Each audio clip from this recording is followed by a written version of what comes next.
رات کا اندھیرا بیت المقدس کی دیواروں پر خاموشی بن کر چھایا ہوا تھا۔ شہر کے دروازے بند تھے، گلیوں میں خوف تھا، اور مسجد اقصیٰ صدیوں بعد ایک بار پھر مسلمانوں کی طرف دیکھ رہی تھی۔ وہی مسجد جہاں سے رسول اکرم صلی اللہ علیہ وسلم معراج پر گئے، وہی سرزمین جسے صلیبی فوجوں نے خون سے بھر دیا تھا۔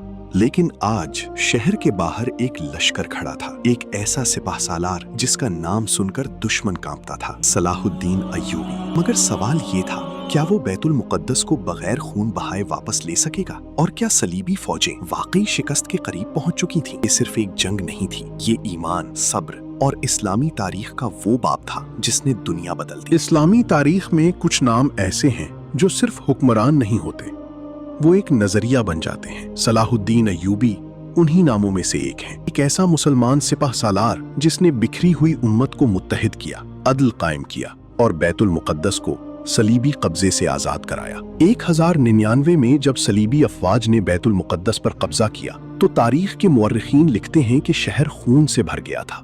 مسلمان، عورتیں، بچے، کسی پر رحم نہیں کیا گیا۔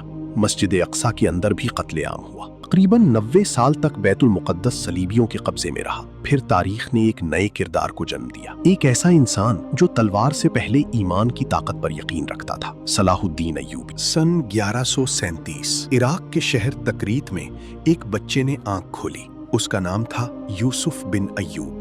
دنیا بعد میں اسے صلاح الدین ایوبی کے نام سے جاننے لگی۔ اس کے والد ایک بہادر سپاہی تھے، گھر میں دین، علم اور جہاد کی باتیں ہوتی تھیں۔ بچپن سے ہی صلاح الدین نرم مزاج تھے، وہ صرف جنگجو نہیں تھے، وہ قرآن پڑھتے، علماء کی مجالس میں بیٹھتے اور خاموشی سے مسلمانوں کی حالت کو دیکھتے۔ اس وقت امت مسلمہ تقسیم ہو چکی تھی، مسلمان حکمران آپس میں لڑ رہے تھے اور صلیبی طاقتیں مضبوط ہو رہی تھیں۔ اسی دوران ایک عظیم مجاہد ابھرا، نور الدین زنگی۔ انہوں نے نوجوان صلاح الدین کی صلاحیت کو پہچانا اور پھر صلاح الدین کو مصر بھیجا گیا۔ یہ سفر ان کی زندگی بدلنے والا تھا۔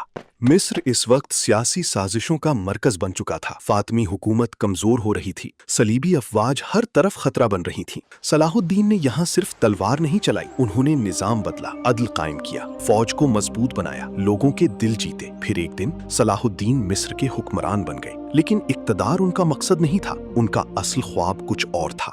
سن 1187 گرمی شدید تھی، مقام تھا حطین۔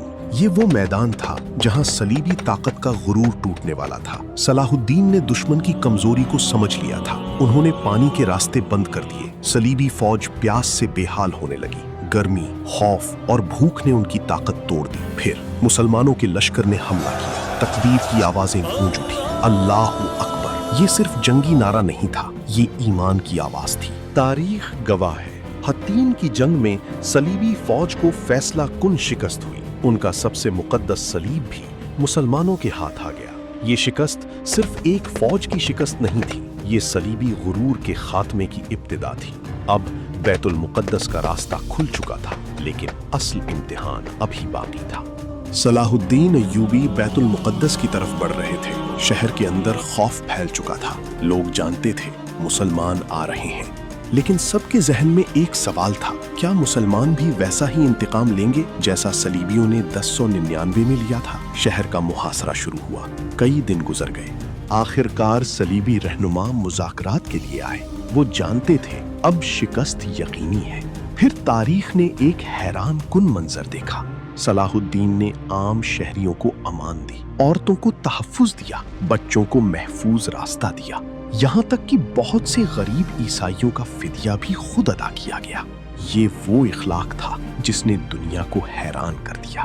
وہ فاتح تھے، لیکن انتقام لینے والے فاتح نہیں، رحمت والے فاتح۔ اکتوبر 1187، وہ دن جس کا امت مسلمہ صدیوں سے انتظار کر رہی تھی۔ بیت المقدس کے دروازے کھل گئے، مسلمان شہر میں داخل ہوئے، آنسو بہ رہے تھے، تکبیر کی صدائیں گونج رہی تھیں، اللہ اکبر۔ مسجد اقصیٰ کو صاف کیا گیا، وہی مسجد جو تقریباً 90 سال تک صلیبی قبضے میں رہی۔